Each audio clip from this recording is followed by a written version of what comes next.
નમસ્તે ખેડૂત મિત્રો, હું પૂજા રાતિયા ગુજરાત પ્રાકૃતિક કૃષિ વિકાસ બોર્ડ તેમજ આત્મા પ્રોજેક્ટ અંતર્ગત આપ સર્વેનું હાર્દિક સ્વાગત કરું છું। આજે આપણે આવ્યા છીએ કુલદીપભાઈ ધડુકના ફાર્મ પર કે જેઓ છેલ્લા 8 વર્ષથી પ્રાકૃતિક ખેતી કરી રહ્યા છે। તો આજની વાતચીતમાં આપણે જાણીશું કે કુલદીપભાઈ કઈ રીતે સફળ પ્રાકૃતિક ખેતી કરી રહ્યા છે તેમજ તેની પ્રાકૃતિક ખેત પેદાશનું વેચાણ તેઓ કઈ રીતે કરે છે। વધુ સમય ના લેતા મળીએ કુલદીપભાઈને। કુલદીપભાઈ, સૌપ્રથમ આપનો પરિચય જણાવશો? મારું નામ છે ધડુક કુલદીપ નીતિનભાઈ, ગામ છે ઘોઘાવત, તાલુકો છે ગોંડલ અને જિલ્લો છે રાજકોટ, અને અમારા ફાર્મનું નામ છે કાલિન્દ્રી ઓર્ગેનિક। તમે છેલ્લા કેટલા વર્ષથી પ્રાકૃતિક ખેતી કરો છો? 8 વર્ષથી। હાલ તમે ફાર્મ પર શું વાવેલું છે? મરચું છે, હળદર છે, પછી મિક્સ વાવેતરમાં કોબીજનું વાવેતર છે અને મગફળી છે। તમે રાસાયણિક ખેતીમાંથી પ્રાકૃતિક ખેતી તરફ વળ્યા એનું કારણ જણાવશો?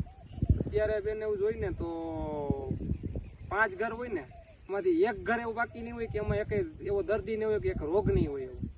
અત્યારે તમે જોવો તો કે ગોઠણના પ્રોબ્લેમ હોય, કાંઈ ન હોય તો ગોઠણનો પ્રોબ્લેમ તો ઊભો જ હોય, અને કેન્સર, ડાયાબિટીસ આજથી 10 વર્ષ 20 વર્ષ પહેલા કોઈને હતું નહીં, અત્યારે લગભગ ઘરે ઘરે આવી ગયું। એટલે આપણને એમ થયું કે આ બધું થવાનું મૂળ કારણ ખેતી જ છે, કારણ કે ખોરાક જે થાય છે એ ખેતીમાંથી જ પેદા થાય છે, અને એ જ આપણે ખાઈએ છીએ, તો એ જ શુદ્ધ નથી તો આપણે ખાવી શુદ્ધ ક્યાંથી થાય? ઝેર જ આપણે પેટમાં આવવાનું છે। એટલે મેં કીધું આપણે પ્રાકૃતિક ખેતી કરવી છે, અને ફાધરનો પણ ઇન્ટરેસ્ટ હતો એટલે મેં કીધું આપણે પ્રાકૃતિક ખેતી કરીએ। હવે જે આ પ્રાકૃતિક ખેતીનું ઉત્પાદન જે થાય છે એનું તમે વેચાણ કઈ રીતે કરો છો, અને તમને શું તફાવત જણાય છે રાસાયણિક ખેતી કરતા ખેડૂતોને જે ભાવ મળે છે એમાં અને તમને જે ભાવ મળે છે એમાં?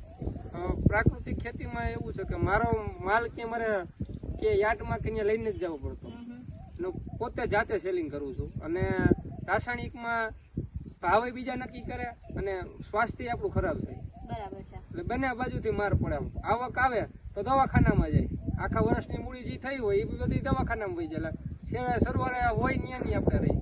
બરાબર છે। આમાં કઈ સ્વાસ્થ્ય ખરાબ થવાનું નથી ઓર્ગેનિકમાં। બરાબર છે। ગયા વર્ષે તમે શું વાવ્યું હતું અને 1 વીઘામાં એનું ઉત્પાદન કેટલું થયું અને એનો બજાર ભાવ તમને શું મળેલો?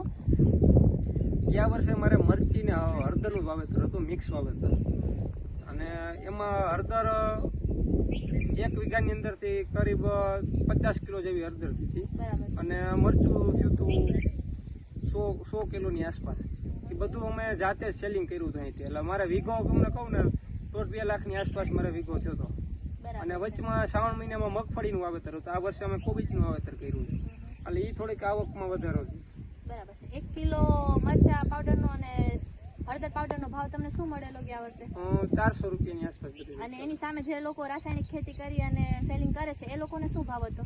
એ ગયા વર્ષે બધાને મરચામાં એટલી બધી ડિમાન્ડ હતી, મરચું એટલું ઉત્પાદન થયું હતું કે બધાને છેલ્લે નદીમાં નાખવાનો વારો આવ્યો હતો। મારે બધું મરચું મારા ઘર બેઠા બધું સેલિંગ થયું। એ લોકોને ભાવ શું મળતો?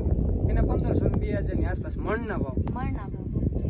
કુલદીપભાઈ, તમે જે તમારી પ્રોડક્ટ બનાવો છો એના વિશે અમારા ખેડૂત મિત્રોને થોડી જાણકારી આપશો?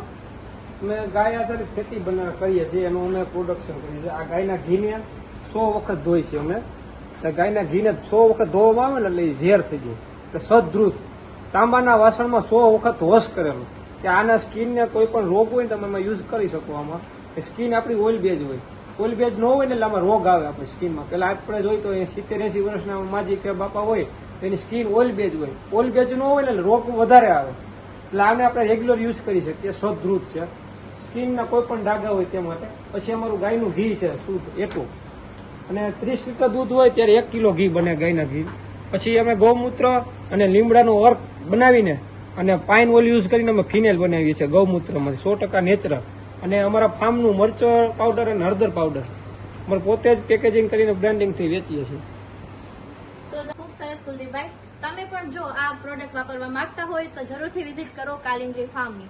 ધન્યવાદ।